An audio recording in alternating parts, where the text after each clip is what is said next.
Hi, I'm Nikki. And I'm Ryan. And this is Hiseerie.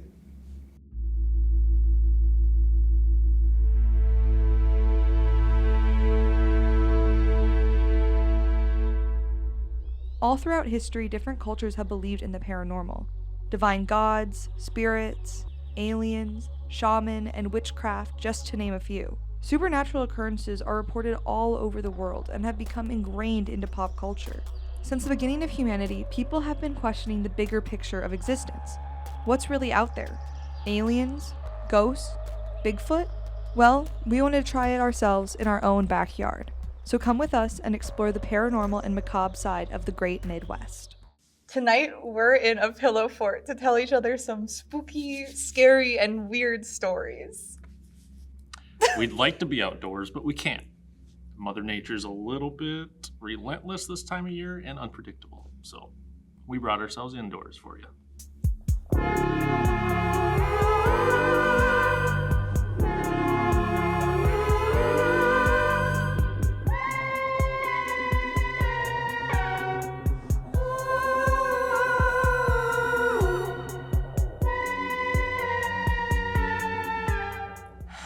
Things may get spooky again, people.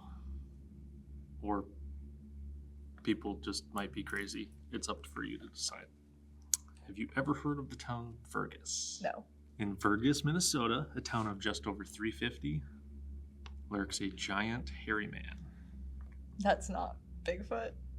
That's not Bigfoot. That's not Bigfoot, okay. It is different.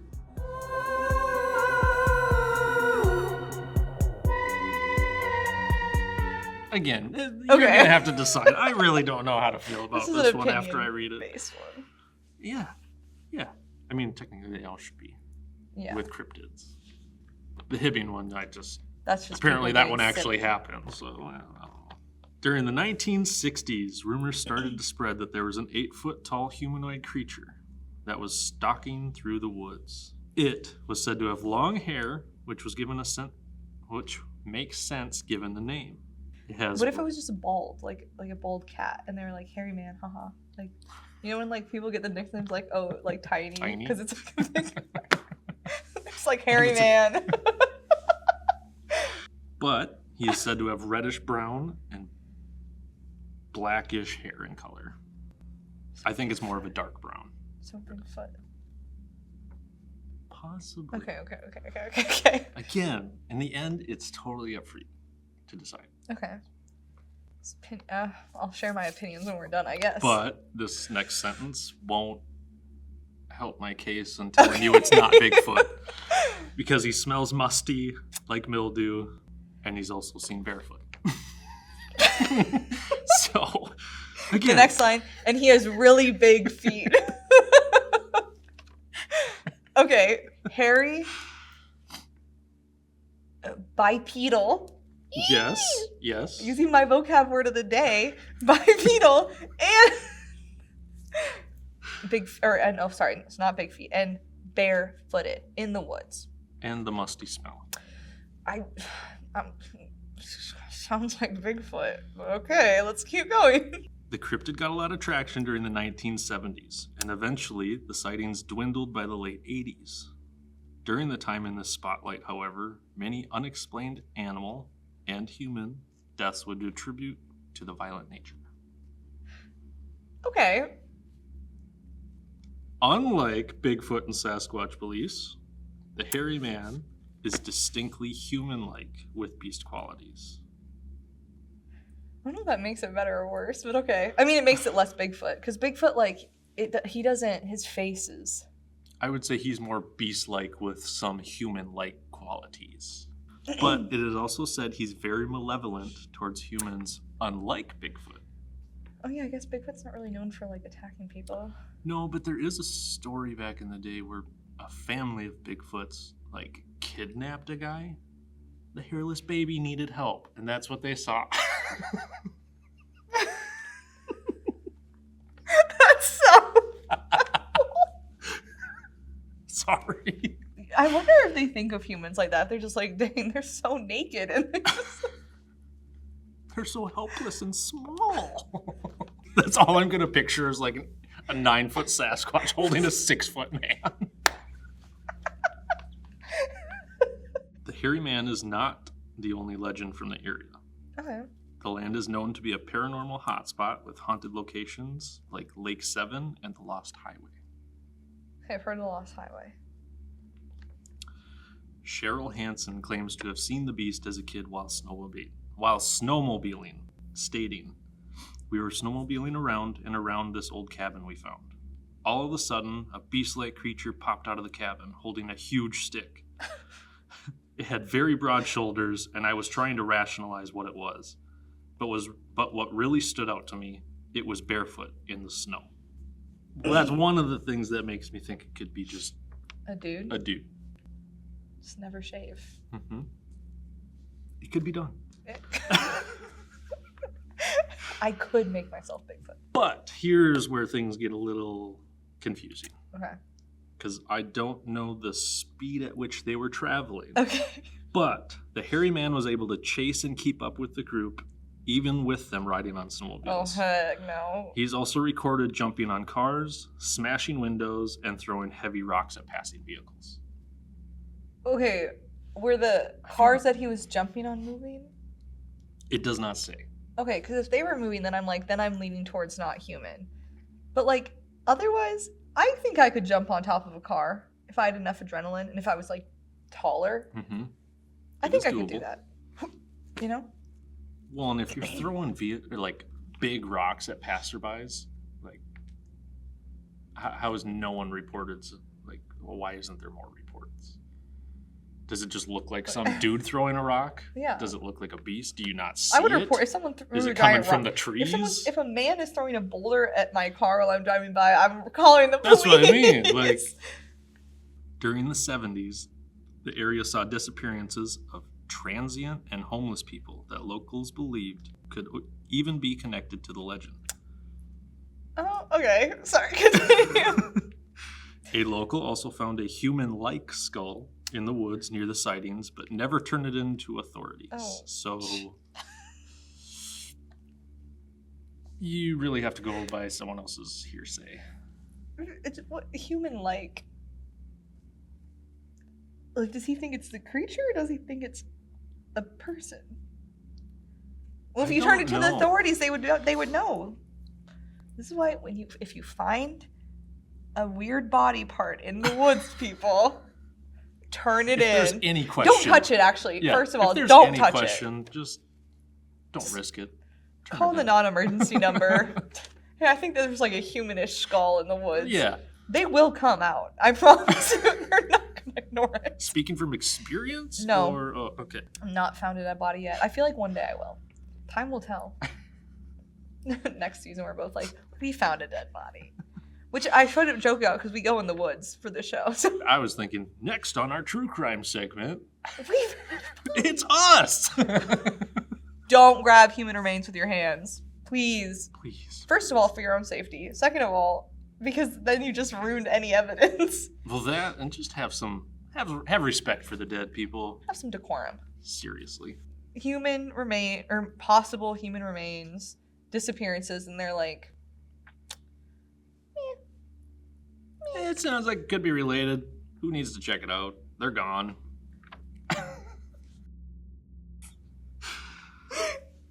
It was a different time. It was the 70s. Yes.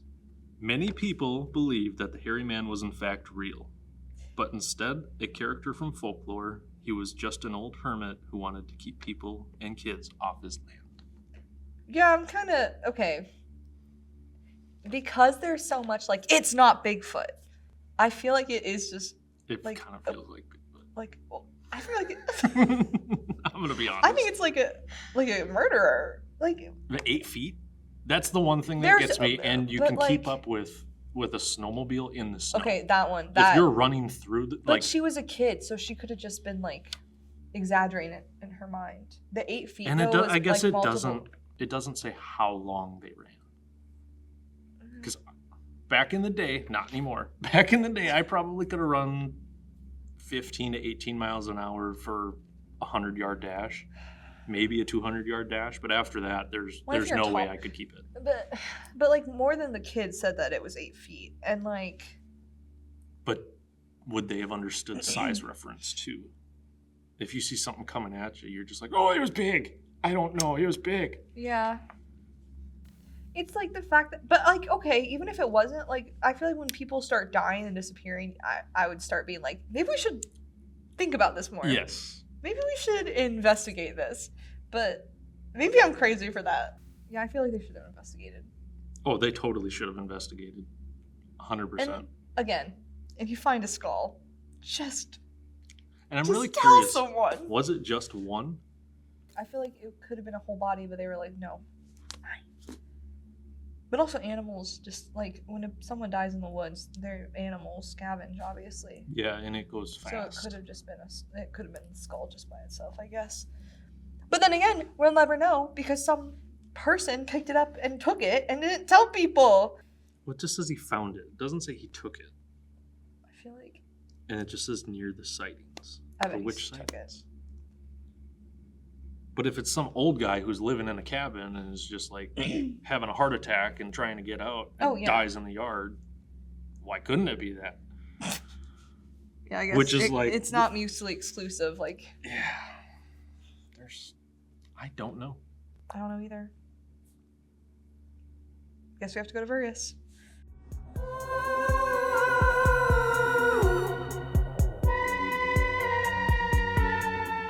Okay.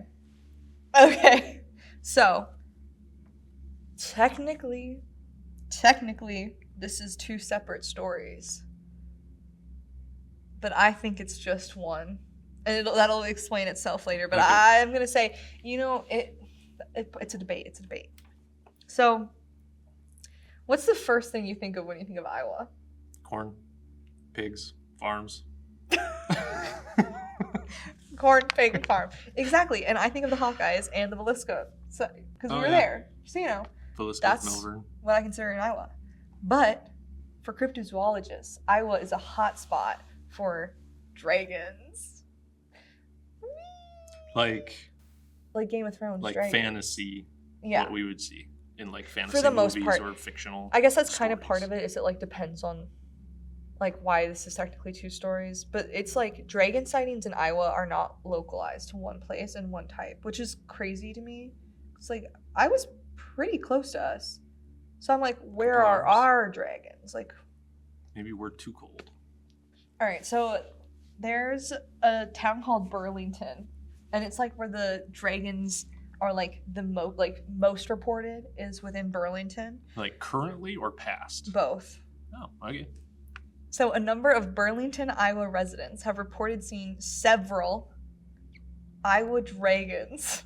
At once or just different times? Both. So there's more than one? Okay. Yes. That's very important, actually. There is definitely more than one. Okay.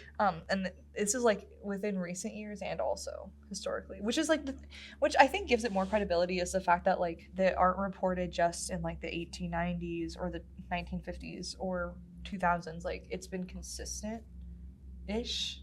Okay. So according to 2 eyewitness reports, the dragons had a snake-like body with brown skin and a wingspan of around 30 feet. Yeah, not small. Oh my gosh. So the dragon's head looked like that of a seahorse, and it had a really skinny tail. Freaky. So no arms or legs, just slender body. Yeah, I mean, it didn't specify that, but I feel like dragons normally have tiny little arms. I don't know. I've never seen one. But in another recent case, a witness named Megan, don't know her last name, said that while driving, this was like 2005, so 20 years ago, which is recent for cryptid sightings, I feel like. Anyway, sorry. So Megan, in 2005, she and her husband witnessed a flying dragon on the streets of Burlington in the middle of the night. So they were just like driving through the town, and we're like, do you see that? Like, is that... They said that they watched it slither through the sky until it flew a little bit higher and then out of sight eventually. Slithered through the sky? So it's the same idea of like a snake. Like both of these. There's more sightings and these are the ones I picked out. But so it's like consistently seen as, which is serpent-like. Nasty as heck. Don't want to see that. Interesting. She described the dragon as being 10 feet long, or a 10-foot long snake-like creature with bat-like wings and a head similar to that of a seahorse. And So there's same, the seahorse reference. yeah. Which at first I was like, okay, like she just heard the other one because seahorse is not a common animal. But then I thought about it and I was like, but seahorses have a very distinct face. Yep. So I was like, okay, never mind, I'll shut up. And so these were far from the only or first dragon sightings in the state, and they go back all the way to the 1800s.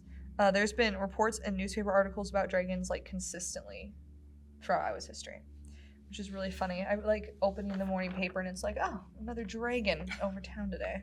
Like, what the fuck am I doing with that? Not front page. It's just a little article on the side. It really is though. Like it's not like the like when I was going through newspaper.com and it would be like little like oh my god. How did that even? Okay, sorry. That was actually. That was perfect. Wait, how did that happen? Okay, dragons. What about flying animals? Seahorses. Seahorses in the sky. Mass hysteria. Yes. Okay, so the Bedford Times Independent, which is from Bedford, Iowa, fun fact, covered Lee Corridor's encounter with a flying serpent on August 11th, 1887. And I would like to preface that this was not front page. Like, this is, as you were saying, it was like on like a classified type of little thing. That's crazy. So it wasn't a huge, it was a big enough deal where it's in the paper, but it's not a big enough deal where it's like. Right, breaking news. Yeah. And it's a smaller paper, so it's not like they had that big of news going on. Like, new general store. Oh, by the way, flying serpent. You might get chased on the way here by a flying serpent seahorse. So, in his statement, Mr. Lee said, withering and twisting, with protruding eyes and a forked tongue, great scales which glistened in the sunlight, which also this is during the day, which is like more, anyway, covered its huge body, which appeared to be flat and nearly a foot in width. Mr. Lee had reported that the dragon had crashed into his cornfield, and he watched in astonishment until the dragon eventually regained its senses and flew back into the sky. So, like, he definitely would have been close enough to get a very good look. Yeah. And it was the 1890s or 1880s, so there wasn't like photos or I guess. Right. Then a few years later in 1890, there were several reports made in Independence, Iowa, of a creature with wings, a monstrous head with horns, and a mouth like an alligator's. And that one was described as being green and scaled. So we have brown, gray, and green? Yeah.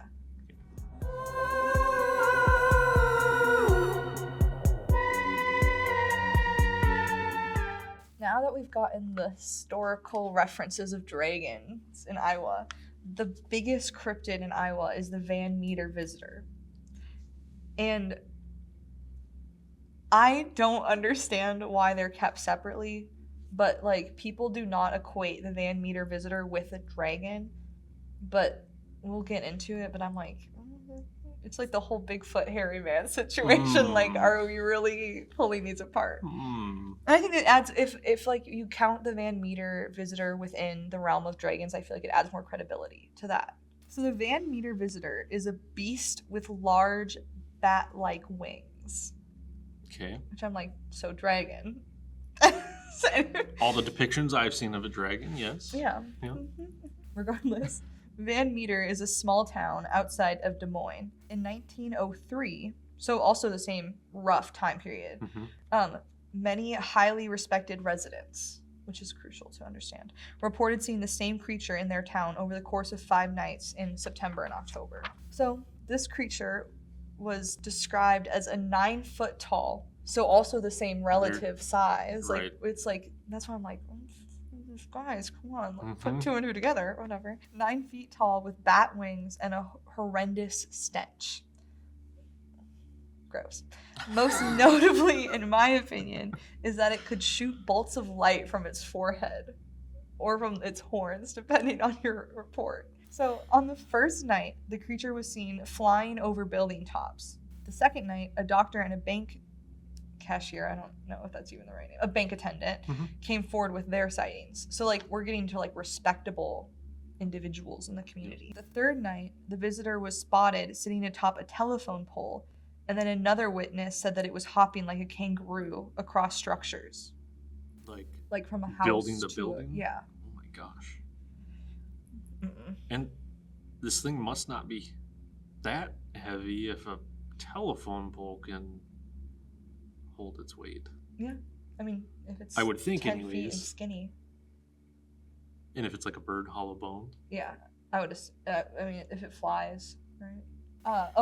So that same night, the third night, a school teacher also reported seeing it, and they described the visitor as the devil. Like, they thought, oh my gosh, the devil is here. Well, now you have a teller, that's the word. Now you have a bank teller, a teacher, and a doctor as, like, all eyewitnesses. Which, I mean, all towns have people in them that it's like, oh, they just say stuff sometimes, but, like, these are people that have something to lose. They would lose stuff if their credibility was questioned. So it's like, I feel like there's more to it. 3 nights of mild panic. People started to get fed up with it, and they were like, we need to deal with this creature. Which is like, okay, hairy man killed people, and we're not dealing with that. But this poor bird thing is just in our sky.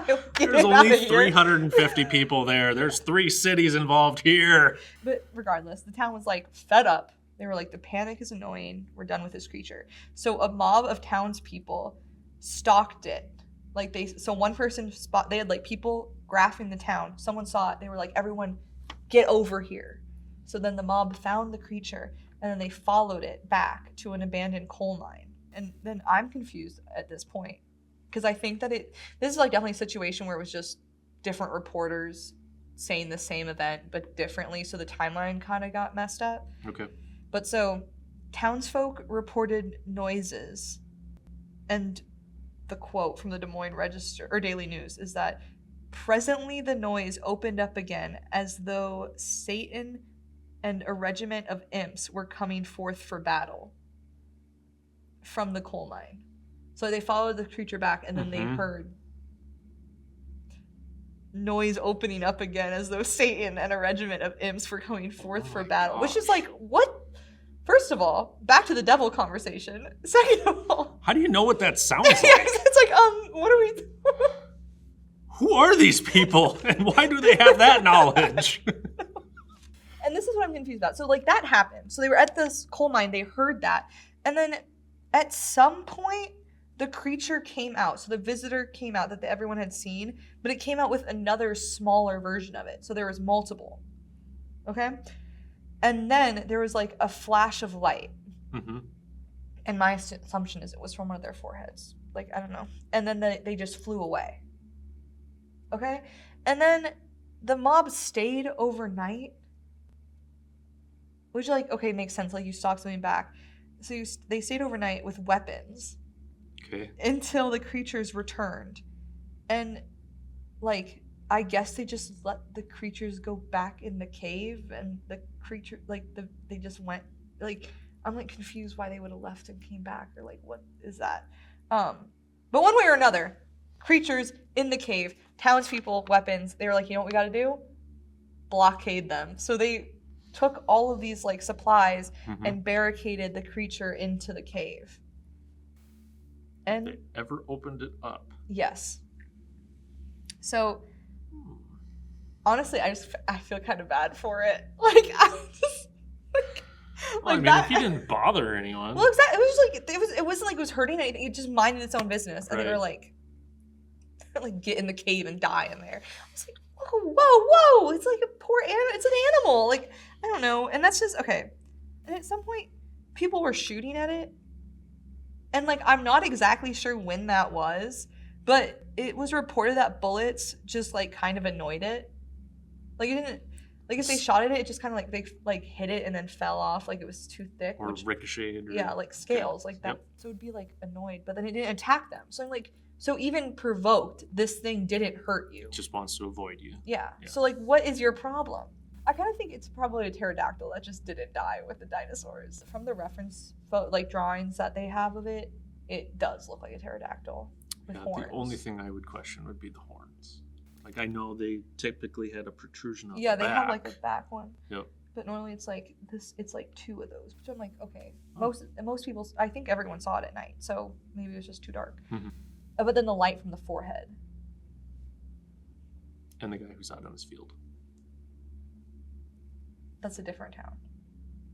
Oh, you're talking just Van Meter. Okay. Because people think that Van Meter's not a dragon. And I'm like, well, yes, it is. I don't know what classifies as dragon, though. Like, I don't know the guidelines to follow. I don't think we have one. Unless maybe you find like a cryptozoologist who has done their fair share of research and put something together. I really don't think you'd find anything. There's so much we don't understand about the world. Who am I to say if there's dragons or not in Iowa? There's too much history that's got no written record. I do think the Van Meter visitor happened. I don't know what it was. I kind of think it was just a species that was either going extinct or I don't know, just something. Like, I'm not going to say it's a dragon. It's because how many people over multiple days saw it and like a mob of people. That's a lot of commitment. Oh, but so yes, they did dig up. I forgot about that. They did dig up the cave and they never found anything in it. But they also like say they kind of thing is they've done excavations and they didn't find anything in the cave. But also like it was an old coal mine, so a lot of it was damaged at the point that they only opened it like a decade or two ago. Like it wasn't. It was recent.